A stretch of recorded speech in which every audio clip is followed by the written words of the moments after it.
Let's get started with materials. So the first thing you're going to need is one of my templates printed off on some sulky stabilizer. If you've never worked with sulky stick and stitch before, it's a water soluble stabilizer. So I just print these off in any printer and then they peel off like a sticker, and this will adhere to your garment. And then this whole sheet will wash away with water. So I like to just throw these in the washer on a cold, delicate cycle, and the whole paper rinses away and your design is left. It's a super cool material. You don't need a fancy printer to print these off. You just need my digital template to print these off, or I will provide the sticker in a kit if you want that as well.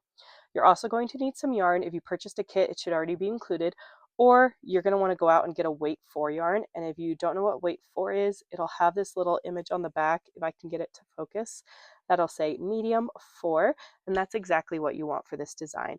You could use a weight 5 yarn. It's a little bit thicker, a little bit chunkier, but it is a little bit more difficult to work with. So if you're a beginner, definitely stick with the weight 4. Next, you're definitely going to need some large eye tapestry needles, also known as large eye sewing needles. You're going to want to look for the ones with a sharp point. Again, I'll have all these materials linked down below, so don't feel like you have to remember all this. But I like these because they fit the yarn perfectly while still allowing you to get through the stabilizer, which can be a little tricky, so make sure you have that sharp point. Not super necessary, but it's nice to have around, is a water-soluble marker. These are from Chaco, but Crayola washables also work just as well. And then, of course, some scissors. So let's go ahead and get started.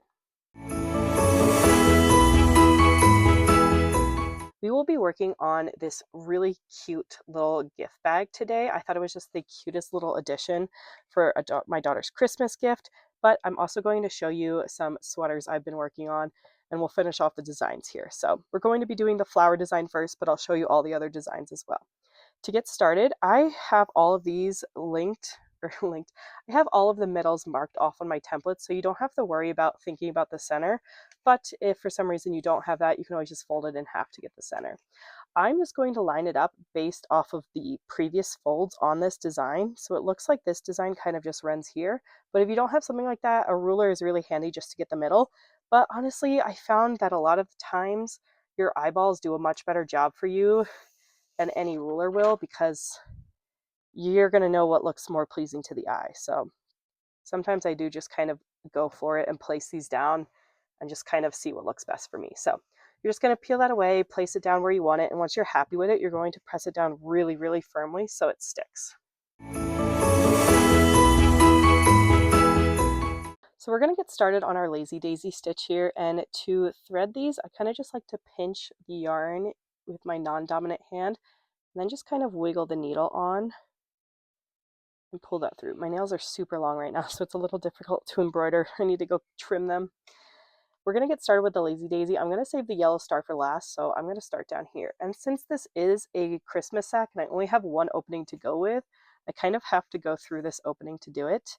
That's totally fine. And then I missed this step, but make sure you always kind of have this like tail on your needle. This way the yarn doesn't pop off, so you don't have to keep rethreading it, but if it does pop off, you can just rethread it. But we're going to start here, and we're going to come up through the center of our lazy daisy stitch, right in that center dot I have for you guys. So I try to make all these dots super easy for you guys. And then you're going to pull that all the way through, but not all the way. So you're going to stop and make sure you have a little bit of a tail on the back. You're going to use this to tie off with later. So I like to hold that with my non-dominant hand, and then using my needle, I'm going to go down through that same hole right in the center that we just created. And then in one motion, I'm going to bring it up on that first dot of our lazy daisy petal. Make sure your yarn is behind your needle so that when you pull through, you're in the loop of your yarn. See how I'm creating that loop there? That's exactly what you want. And then I kind of just like to flick this down so that I can place my needle again down through that same exact hole. And this is just stitching down that petal. Don't pull too tight here or you're going to create some puckering, but once you feel any resistance, just stop. Then we're going to keep going. So bring it up through the center. It does kind of get a little bit harder once you get all 4 stitches in. So just kind of try to always aim for the center and not like in between the yarn, you know? Because if you get in between the yarn, you can create problems. I felt a little bit of a bubble there on the back, so I just wanted to fix that. Always kind of keep your left hand on the back feeling the stitches. That way if you notice anything weird, you can kind of fix it again. So again, down through the center, up through that first dot, yarn behind your needle, pull through. and then stitch it down. I'm going to go ahead and finish off the rest of these petals, and then I'll come back and show you how to do the center and how to tie it off. Okay, and I'm just finishing off this last little loop here of my daisy. So we can go ahead and pull out all the way through. I like to just give it one last look, make sure it looks good. And then you can flip your garment inside out. In this case, I have the Santa sack I'm working on, and you can just tie off these two pieces with a triple knot. And I don't like to pull tight until I get to that second one, and then I pull that one really tight, and then the third one I pull really tight. Don't pull so tight that you rip the yarn. I have done that before. And then when I snip it off, I like to keep like a centimeter worth of yarn so it doesn't unravel, especially because this is a Santa sack. I don't really care about the knots on the back, and I'd rather it be secure. There you go. Now we can either add a center to this, or you can leave as is, or you could even add a purl to it. I'm going to show you how to add a center with yarn. So let's go get some red yarn and make the centers of this. Okay, so now I have my red yarn threaded, and I also have that tail just so it doesn't pop off, and we're going to come in and do the center. Now, a lot of times you may see people doing French knots for the center. I think they're absolutely the worst things in the world. So what we're going to do is we're going to do my modified French knot. So let me bring you in a little bit closer. You're going to come up right in the center of that lazy daisy and pull that through. If you start to notice some of your petals coming up, just kind of hold them down so they don't pop up. And then pull that through, again, leaving that tail in the back to tie off with later.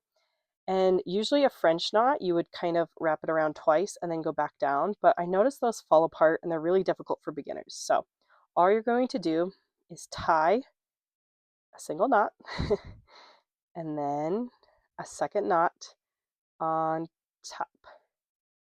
Then you have this nice little ball. Sometimes I rub it between my fingers just to make sure it's circular. And then when you're going back down through the flower, just make sure you go down through a different hole, not the same one. Otherwise you risk like pulling everything and the knot through your garment. And if that happens, ooh, that's okay. You can kind of just pull it back out. Let's get it down and then we can fix the yarn. So I have pulled one side through, and I'm going to go on the back and just grab that other tail to pull out the rest through. And then you can kind of fluff out any pieces that you may have screwed up by doing that middle piece. But there you go. I think the red middle is going to look really cute, kind of like little ornaments. I might mix these up and do a few red and a few yellow centers. We'll see. Then again, you're just going to tie off that center with a triple knot. Cut the excess, and there you have it. You just learned a lazy daisy. How cute is that?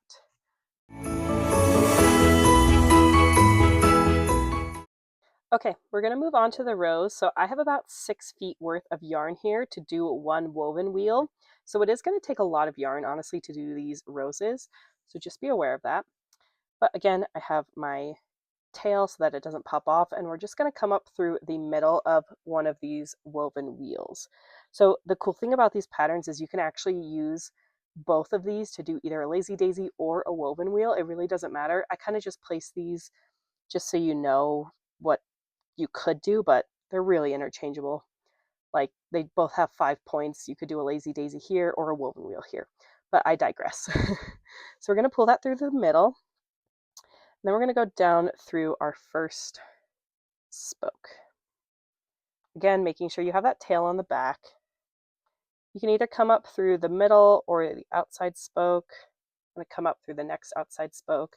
And you're just going to fill in all of these spokes. So I'm going to do some of these in one steps to save some time. So just going down through the center and up through that next spoke. Again, just saves a little bit of time.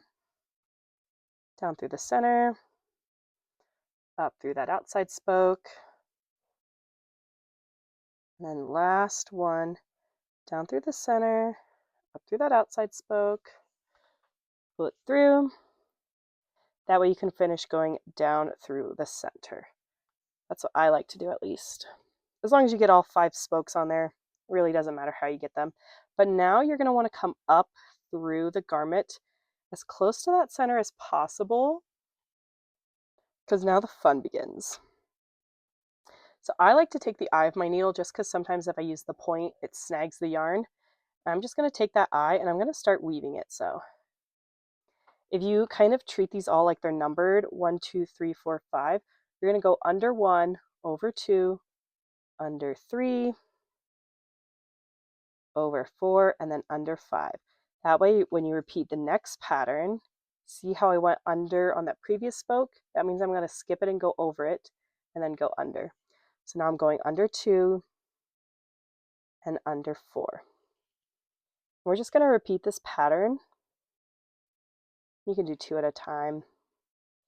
We're just going to repeat this pattern until most of our woven wheel is filled in and you can't see any of the spokes. So I'm going to go do that and then we'll come back. Okay, and there we have it. I have filled in all of the spokes, so I can't really see them anymore. So now what I'm going to do is I'm going to take the eye of my needle, and I kind of just like to flip up this rose a little bit, just because I really like to aim to go right past one of the spokes towards the inside of the flower. So I'm poking it kind of downwards in the middle. It's kind of hard to see. And then I'm going to pull that through. It just kind of hides where it went in. And then I, again, like to kind of flip up the flower so that last one kind of curls under the rose, just so you can't really see where it ends. Then again, just like the others, tie it off with a triple knot on the back and cut off any excess.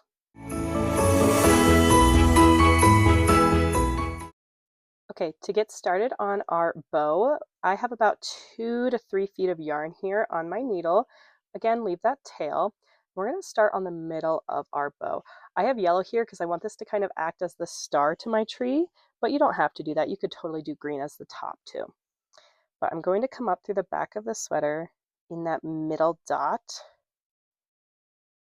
just like that, and I'm going to pull that through. Again, if you've been following along, make sure to leave that tail on the back of the sweater, and I like to just hold it with my non-dominant hand on the back. So I'm holding that taut on the back, and if you ever start to notice your yarn is kind of coming undone, you can totally just twist your yarn in the direction. Sometimes this happens if the yarn is from the middle, which this is. This is a brand new skein. And we're just going to do a detached chain stitch here. So I'm going to go down through that same exact hole, and then I'm going to come up on that first dot. Detached chain stitch. This is a lazy daisy petal. It's called a lot of things. I call it an adorable little bow. Again, stop once you feel any resistance, and then you can stitch that down in the same hole you just created and pull that through. Uh-oh. There you go. And then again, we're going to come up through that same hole in the center. I'm just kind of changing directions, but I'm still keeping my non-dominant hand on the yarn on the back, just keeping it taut. And I'm also just like feeling to make sure there's no like kinks or anything weird going on the back end with my yarn. So again, down through that center, come up through that first dot, yarn behind your needle so that when you pull it through, you get this nice little loop to form your bow. Stitch that down. You'll notice I also like to kind of hold my stitches as I'm pulling through. I just find that keeps them from like shuffling around. Now to do these little tails, we're just going to come up along one of them, pull that through, and then, sorry, that gave you whiplash. In one motion, I'm going to go down through the center and up through that second tail. That's just going to finish off one of the first tails, and then I can go down and finish off that second tail. You can stop here, but I like to add just these little details here just to kind of secure those insides. There's not really like a great rhyme or reason to how to do this, but I just like to kind of aim as close to the middle as possible. Do you see that? You can go on the top or the bottom, it really doesn't matter. Oh no! Popped my needle off. It's okay. Just gonna rethread that. That's what I mean by when I say leave a tail so it doesn't pop off. There we go. And then we're just going to kind of push it down. Sometimes I'll just go like this and like pull my needle back and then push it down just to get it as close as possible. And then I can pull that through.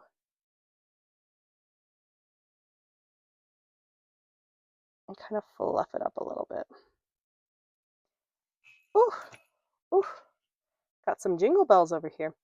There you have it, a cute little bow. And then again, just like we've been doing in the past, I like this method because my two tails on the back always kind of line up next to each other. And I just find it easier to tie off. But this way I can just tie this off with a triple knot, cut off the excess,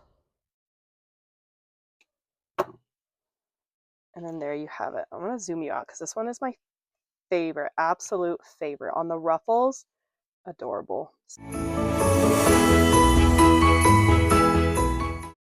Okay, we're going to get started on our woven star stitch here. This is one of my absolute favorites. If you look at these, how cute are these? So you have two options here. I have doubled up these stars. I think they're super cute this way, and I'm going to show you how to double them up. But you'll notice on the pattern, you have these center dots here inside your star. If you just want to do one layer, you're going to start on the points of the star and just follow it that way. But if you want to do two layers, you're going to start on these inside circle dots here, and then you'll do the outside ones on the points of the star. I just found that the best for getting these nice sharp edges. So I'm going to show you how to do the double one, but to do a single one, you would just do the same exact steps, but use the points of the star instead. So since I'm doing a double, I have about 6 feet of yarn here. I don't think I'm going to need all of it, but I just like to be careful. And then I'm going to come up through the bottom of the first dot. And I will show a diagram up here because it does get a little confusing. But I just like to think of this how I draw a star. I usually go up, down, left, right, back down. So that's the way I'm going to stitch this. So I'm going to take my needle and poke it down into that top hole because that's how I would draw a star. And then I'm going to come up through this bottom right one.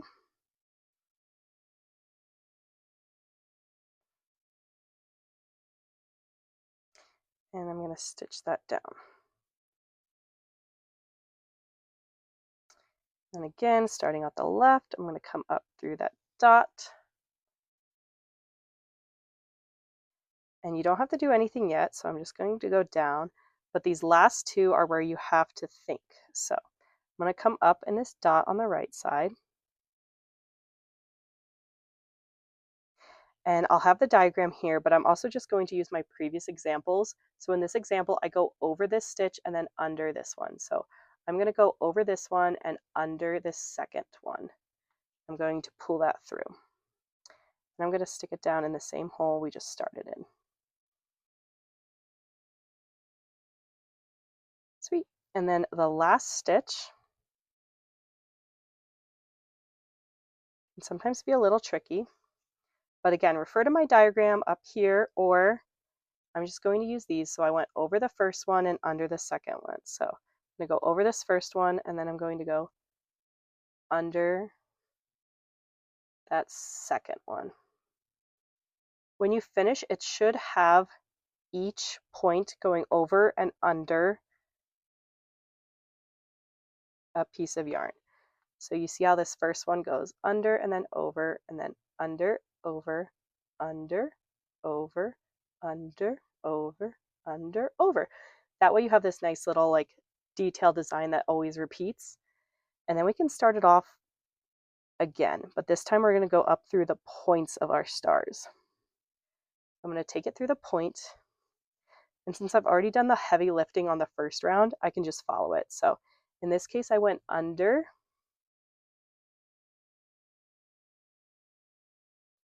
So I went under that first one, and then I go over. Really, you should only ever be going under one piece per stitch. So that should help you out.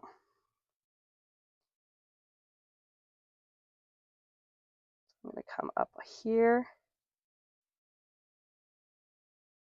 Then again, I go over and then under. So I'm going to follow that same exact pattern and stitch it down.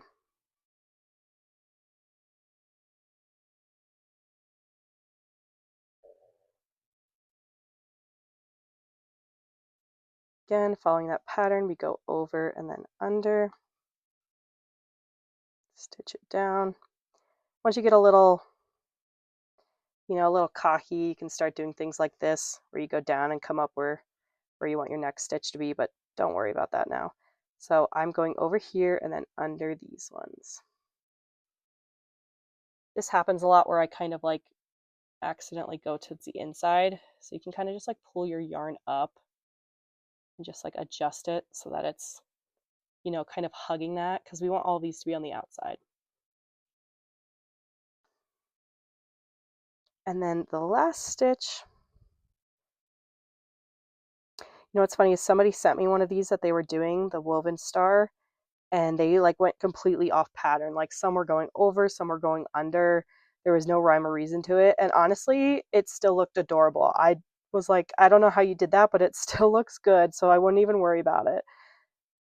But if you want to make it just a little extra, then follow the pattern. But yeah, she had like some going over and under, like two different ones. I don't know how she did it, but it was honestly kind of cute. I loved it.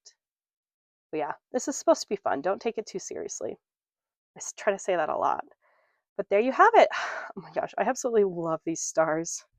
I'm so glad I found this pattern. And I think it's super simple once you learn it. It's honestly, it took me a little bit at the beginning. It was a very confusing stitch. So I just kept looking at the diagram. Again, I'll put the diagram like here in the corner. I just kept looking at it every single time I did the stitch. But once you get like one perfect on your sweater, you can kind of just use that for the rest of them. But there you have it. There's your star. Oh my gosh, obsessed. For a little boy or a little girl, how cute.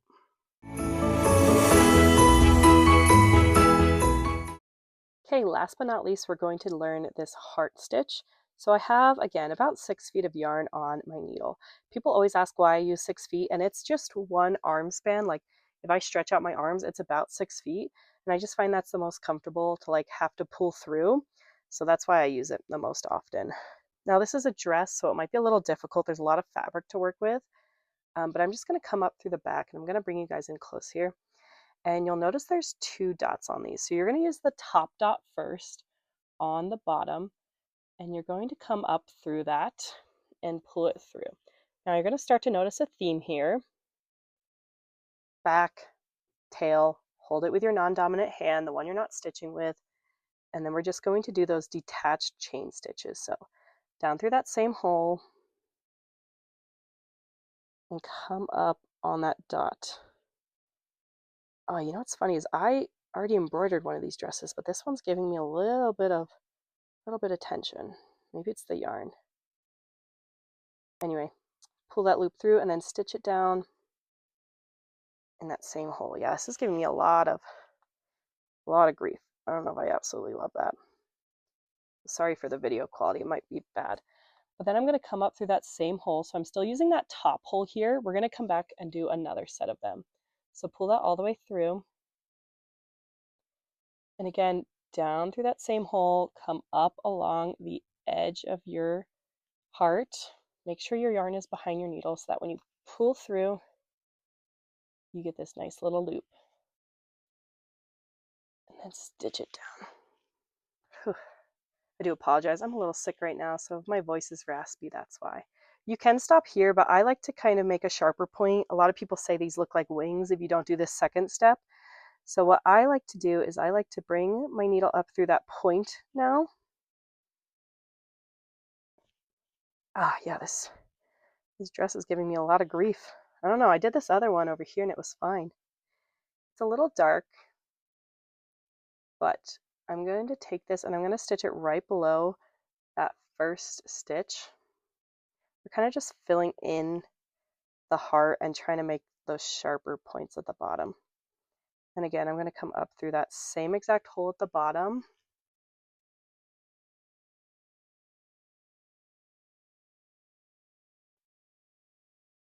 Try to bring you in so you guys can see a little better. Got green on green, so it's a little hard here. Just really try to aim for like right below that knot so that you don't see any white space. Man. Yeah, I embroidered this other dress and it was perfect. And I know a lot of you guys bought this dress based off my recommendations. So I'm sorry if you get like a tough one. But there you go. See how it just creates that kind of like sharper point at the bottom so it looks more like a heart? That's all we're aiming for. And then again on the back, tie this off with a triple knot and cut off the excess. Was that 2 or 3? I don't know. Can't hurt to have one extra. Cute. Okay, now we're going to learn to do the stem.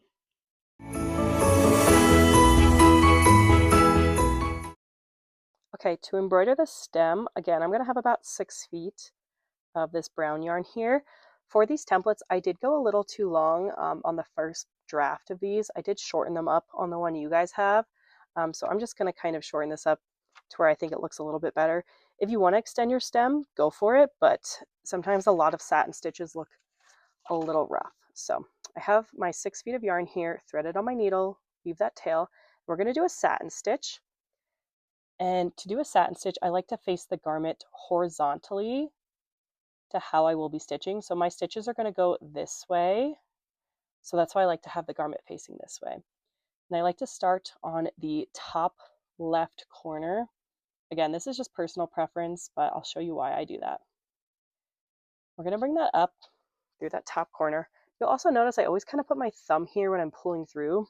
That's just so I don't create sometimes you'll create like a stitch run. So I like to hold here to get tension, and it also helps me pull through. And those jingle bells over there.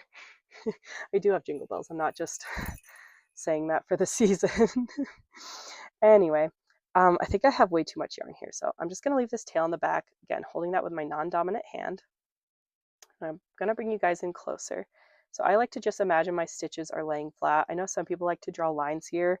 Maybe I'll go back through and draw some lines for you guys. But I also don't like to risk them running. So I'm just going to go down through that first hole, and then I'm going to come up, not right next to mine, about like 1 stitch length away. So if you imagine kind of like, if I had a piece of yarn here, where would it lie? Then I want to come next to it. And I'll show you why when we come back down. So again, down through that and just kind of coming up. It's a pretty forgiving stitch. I know people get scared about satin stitch a lot, but it's pretty forgiving. Just don't pull too tight. If I could tell you anything about embroidery on knitwear, don't pull too tight. That is going to be the enemy of your knitwears. Ugh. I don't know, I'm having a rough day. Maybe it's like humid in here. This needle's like getting a little sticky. But we're just going to keep doing that until we get to the end. Then I'm going to show you how to go back up. So again, I'm just stopping here. I thought these were just a little too long, but if you want to extend it, by all means, go for it. Once you go up, you're going to start going in the empty spaces. So I'm already at the bottom, and now I'm going to start coming back up. Man, just having a rough day. Maybe I need a new needle. Maybe it's losing its oomph. I'm noticing here that I didn't create enough of a gap, so I might have to come through and do another stitch. And if you're going back up and you notice you might need another stitch, do it now because you want your needle and yarn to end up at the top. Actually, that might be okay once I add this one. I think we'll be okay. I'd rather you add too many than not enough. If you see this does happen with cotton garments a lot more than acrylic, I'll be honest. Just try not to break the yarn. I kind of just like to feed it back in and then like use my nail. If you break it, that's when you will start to lose integrity of your garment. But if you kind of just push it back in, it will work itself out in the wash. It's nothing to be scared of. But yeah, cotton definitely does this a lot more than acrylic does. And there we go. I made it to the top, so I'm just going to stitch this back down. If you've done my pumpkin tutorials, this is exactly like that. There you go. I think that looks super cute. So now on the back, this is why I did that. That way when we go down and come back up, our yarn is next to each other. If you just went all the way down, our yarns would be separated, and then you kind of have this gapping. So just a little trick. I'm starting to notice a little bit of puckering here. So before I tie this off, I'm going to try to create a little bit of looseness here. Just by kind of pulling those up. Again, I'd rather it be too loose than too tight. And I'm just seeing that because I'm seeing these fibers like stretching over. So that's how I know to kind of ease up on it. And that's also that's also how I know I'm going to tie this just a little bit looser so it can kind of like work itself out in the wash so it's not too tight. So see how I kind of just created a looser knit? It'll kind of start to like even itself out in the wash. But I definitely tied that one too tight. You can already see it kind of coming in. So that's just a little tip here. It'll kind of start to like loosen in the wash as it goes. There you go. That is how you do the satin stitch.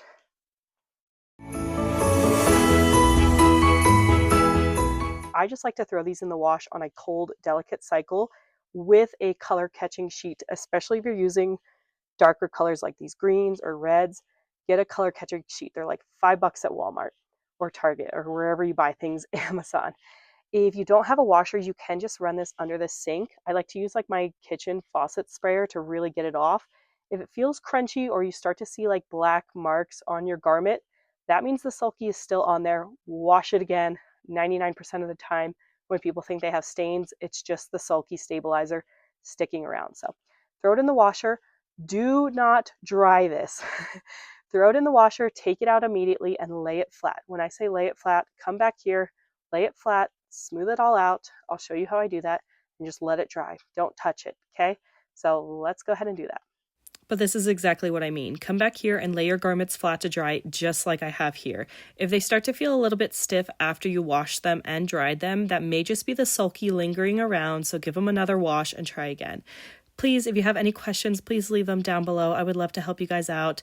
But if you enjoyed this video, I would love it if you subscribed or liked it. It really helps me out. Other than that, happy stitching and have a good rest of your day. Bye.